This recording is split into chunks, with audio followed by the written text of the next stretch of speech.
Tadi Prof. Henry Subiakto ingin meluruskan sesuatu, silakan Prof. Ya, ketika data server itu ada di luar negeri, yang untung tentu saja perusahaan-perusahaan asing. Iya, dan itu kan dilakukan mahfum oleh banyak negara juga di luar, betul? Itu lobby-lobby asing kepada Indonesia. Dan negara luar juga melakukan itu? Ya, begini, justru sebenarnya kalau kita lihat Singapura, Malaysia misalnya. Kalau Anda melihat Uni Eropa, itu ada yang namanya lokalisasi data. Di negara mereka saja. Salah satu cara untuk membangun yang namanya digital sovereignty, kedaulatan digital itu adalah lokalisasi data minimal di negara-negara yang sepakat membuat regulasi itu.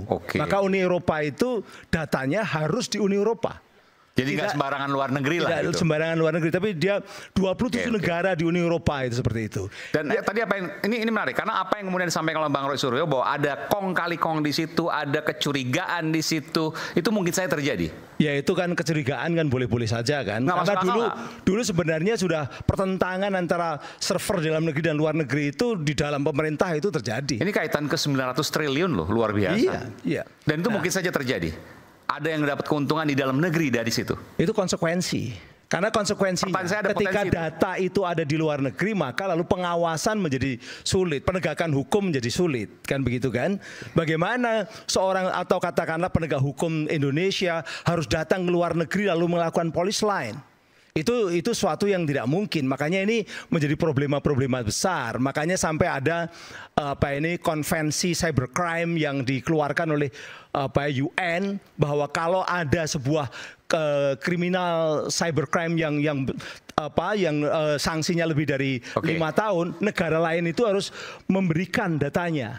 Dan ketika ada 900 triliun tadi mungkin saja mengalir ke oknum tertentu yang kemudian sekarang kan itu konsekuensi impact negatifnya didapat oleh orang-orang yang menjadi tersangka ini. Bisa jadi seperti itu. Dan mengalir kemana-mana mungkin saja. Ya bisa jadi seperti itu. Kan itu seperti itu ya. Karena memang kenyataannya kan memang judi online sangat besar. Tapi satu lagi yang dikaitkan dengan data digital sovereignty itu selain data harus di negara sendiri atau katakanlah di lokalisasi, yang kedua adalah data itu tidak dikuasai oleh perusahaan asing. Karena sebenarnya teknologi dan perusahaan asing itu mengikuti politik dan hukum di mana negara itu berada. Misalnya contohnya kalau data kita ada di perusahaan Amerika, maka mengikuti hukum Amerika. Dan hukum Amerika itu memiliki, katakanlah ya, saya berkali-kali mengatakan, hukum Amerika itu ada yang namanya US Cloud Act 2018. Yaitu suatu regulasi yang berlaku di Amerika bahwa semua data yang dikuasai oleh perusahaan Amerika itu berhak dibuka oleh penguasa Amerika atau penegak hukum Amerika. Dan ini juga berlaku juga di Cina. Cina juga bikin semacam US Cloud Act namanya Yukun Akuanfa namanya, itu regulasi yang berlaku di negara RRC. Kalau ada data yang dikuasai oleh perusahaan RRC, maka penegak hukum RRC maupun pemerintah dan intelijen RRC berhak untuk membuka data itu. Makanya ini menjadi ironi kalau negara kita membiarkan datanya itu dikuasai oleh perusahaan-perusahaan asing. Berarti bisa diakses. Apalagi kalau data itu data-data pribadi yang sensitif, data pemilu dan sebagainya. Itu bisa diakses, bahkan mungkin bisa diubah juga. Itu yang kenapa kedaulatan digital itu menjadi penting. Baik. Saya ke Bung Adian. Bung Adian, tadi disebutkan ya, tadi ada sebut misalnya terkait dengan 900 triliun judi online yang sengaja kemudian dicurigai bahwa itu disengaja dibuat di 2019 untuk kepentingan-kepentingan terkait dengan pemilu, pilkada dan lain sebagainya. Kemudian juga ada penguasa lama, penguasa baru, penguasa hybrid. Anda punya komentar soal itu semua? Komentarin apa ya? Yang mana yang dikomentari? Karena republik kita ini semuanya masalah, kok gimana? Semua masalah masa sih Bung Adian? Betul. Dan gimana tuh penjelasannya? Dan gini kita berharap bahwa setiap kekuasaan baru, pemerintahan baru itu menyelesaikan masalah sebelumnya dan tidak membuat masalah baru. Nah, dalam perjalanan pemerintahan kita dari pemilu ke pemilu misalnya, masalah lama tidak terselesaikan, masalah baru bermunculan. Masalah lama misalnya, masalah lama banyak dong. dari persoalan konflik agraria tidak selesai, pelanggaran HAM tidak selesai, korupsi masa lalu tidak selesai. Itu tidak pernah diselesaikan, lalu muncul masalah baru dalam prosesnya. Ada pemerintahan baru, masalah yang dibuat pemerintahan sebelumnya tidak diselesaikan, muncul lagi. Jadi nanti akan ada satu titik di mana akan ada akumulasi permasalahan dan rakyat kemudian tidak tahu harus percaya pada siapa. Di titik itu saya berharap rakyat akan mulai berpikir, ya sudah, kita harus percaya pada kekuatan kita sendiri. Ketika tidak lagi yang bisa diharapkan, KPK katanya mau memberantas korupsi, 78 pegawainya terlibat pungli, lalu selesai hanya dengan ucapan maaf. Ke siapa? Kita harus percaya ke siapa? Kita menitipkan hak asasi kita pada aparatur negara, tapi dalam prakteknya banyak kekerasan dilakukan oleh aparatur negara. Lalu rakyat mau percaya pada siapa? Menitipkan rasa amannya pada siapa? Nggak ada lagi.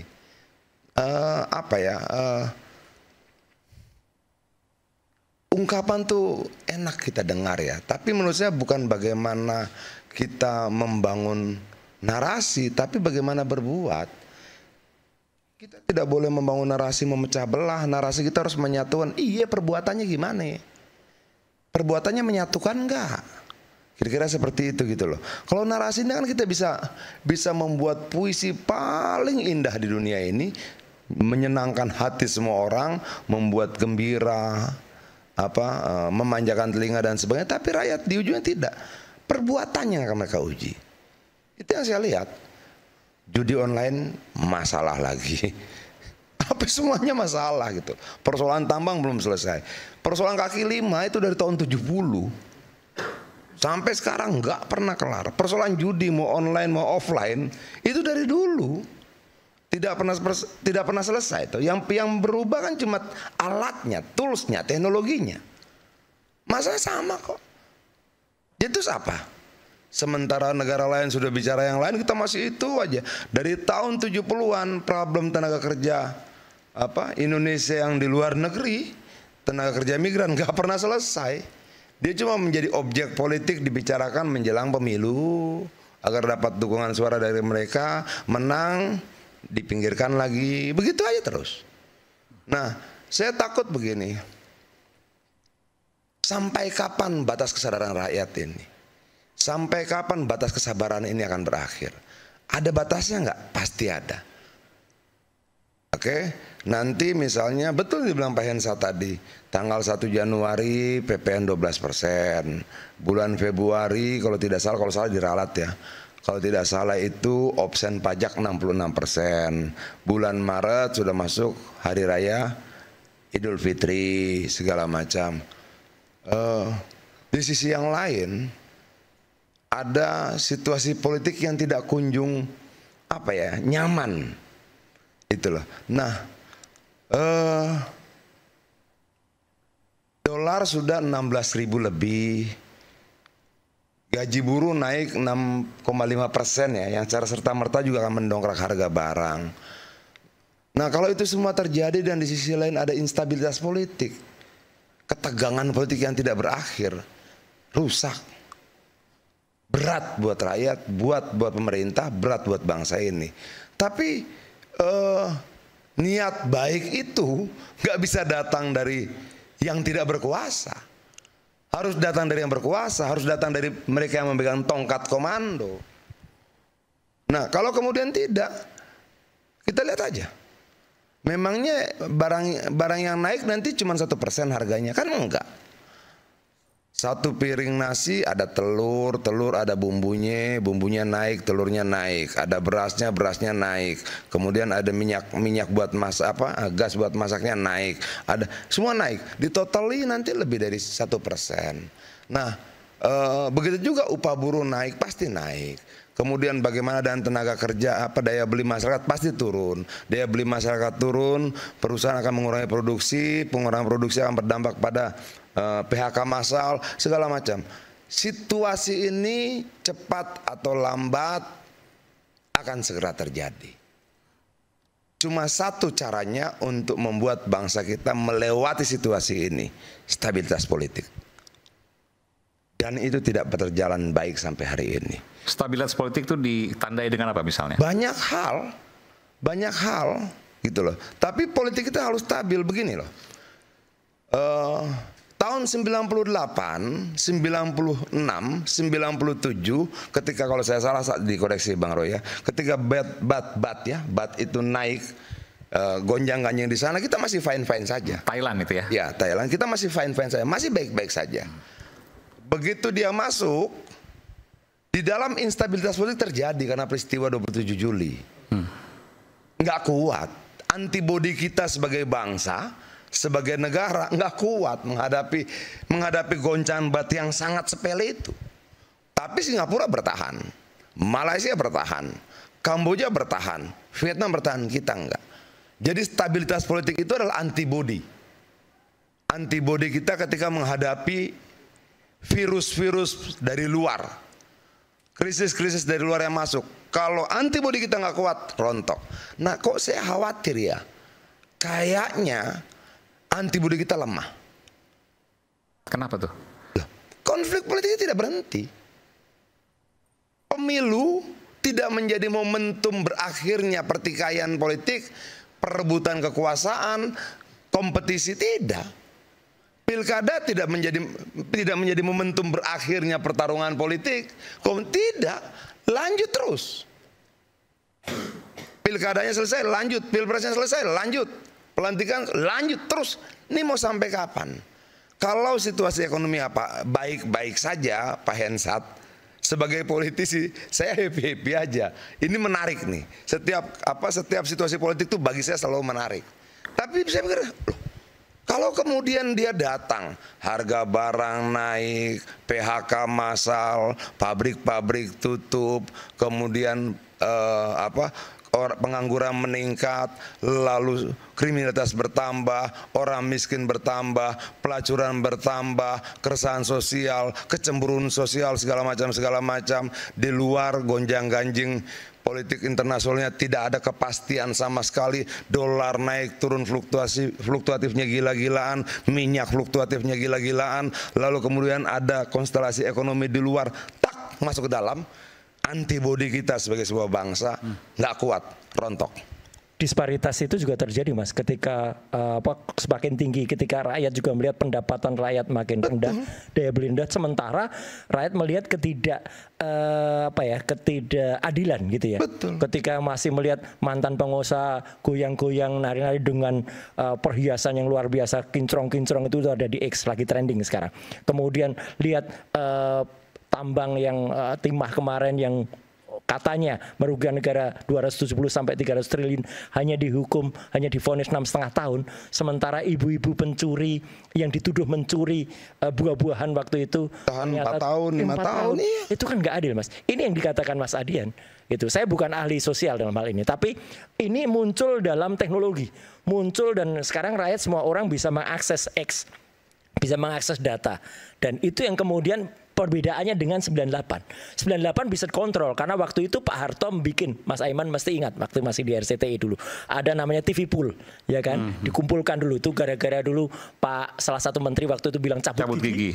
Kemudian dikontrol. Pak Sarwono Kusuma. Ya, Pak Sarwono. Sekarang nggak mungkin lagi itu terjadi karena semua orang bisa mengakses, dan inilah keniscayaan teknologi yang kemudian bisa membuat, dan ini saya khawatir, Mas. Tadi Viti di depan tadi ada yang Garuda Biru tadi, itu akan membuat 22 Agustus kemarin itu baru prolog, baru preview. Apa yang saya peringatan darurat itu? Iya, peringatan. People power ini kalau enggak hati-hati orang yang berkuasa sekarang dan tetap memainkan seperti ini, kita tidak berharap. Ini ada tulisan-tulisan beredar di sosial media. Suatu saat si miskin tak akan memiliki apapun untuk dimakan kecuali si kaya. Ini mengerikan saya bacanya. Nggak ada lagi yang dia makan. Yang dia lihat orang kaya, ya itu yang dimakannya. Nah, saya takut gitu loh. Saya ini orang yang pernah melewati peristiwa 98, kerusuhan, penjarahan di mana-mana, dan saya bilang cukup. Itu tidak boleh terulang lagi. Apakah PPN diturunkan bisa mencegah itu? Apakah opsen diturunkan bisa mencegah itu atau tidak? Tapi yang saya tahu dalam pengalaman sejarah saya, antibodi kita harus kuat. Antibodi itu adalah stabilitas politik. Kalau enggak, Berat. Sebentar sebelum ke saya kena. Inang, ada komentar soal itu? Iya. Tadi Bang Adian bilang kita harus punya antibody politik yang kuat, politik yang kuat. Saya kalau ngelihatnya ada beberapa elemen ya yang bisa dinilai dari sisi politik itu adalah salah satunya kestabilan kita dalam berdemokrasi. Apapun yang dikatakan, kita harus mengakui bahwa kita telah melalui pilpres dan pilkada tanpa darah dengan damai. Itu harus diakui juga. Masih banyak kritik, tetapi kita sudah menjadi contoh bahwa kita masih dalam perbaikan, tapi demokrasi kita masih tetap utuh dan negara ini masih bersatu. Artinya ya kita sudah melakukan sesuatu yang baik dan masih bisa diperbaiki. Lalu soal ekonomi, kenaikan pajak itu kan sudah dirancang dari bertahun-tahun sebelumnya. Ya kalau nggak salah ketua panjanya juga dari PDI. Bisa nggak kita nggak masuk ke wilayah itu? Nanti kita sebentar. Nanti kita berdebat sebentar. Gini Bang, nanti tadi kita, kan bilang nanti kita nggak. Saya sudah bilang bahwa saya tidak mau berbicara tentang apakah naik turunnya pajak itu akan menyelesaikan persoalan atau tidak. Tapi kalau dibawa pada cerita sejarah bagaimana PPN 12% itu, kalian siap tidak? Gini. Siap tidak? Gini. Siap tidak kalau kita masuk pada perdebatan wilayah itu? Begini. Enggak, sebentar dulu. Siap tidak? Benar nggak? Enggak, siap usulan tidak? dari siapa? Siap tidak? Karena kalau kita bicara itu, saya bicara surpres loh. Surat presiden. Bagaimana surat presiden itu dikirimkan? Siap nggak? Saya nggak mau bicara itu loh. Makanya saya bilang tadi sudah saya jelaskan. Saya tidak mau menjawab apakah pajak itu turun selesai masalah. Tidak. Nggak mau. Maksudnya surpres apa nih, Bung Adian?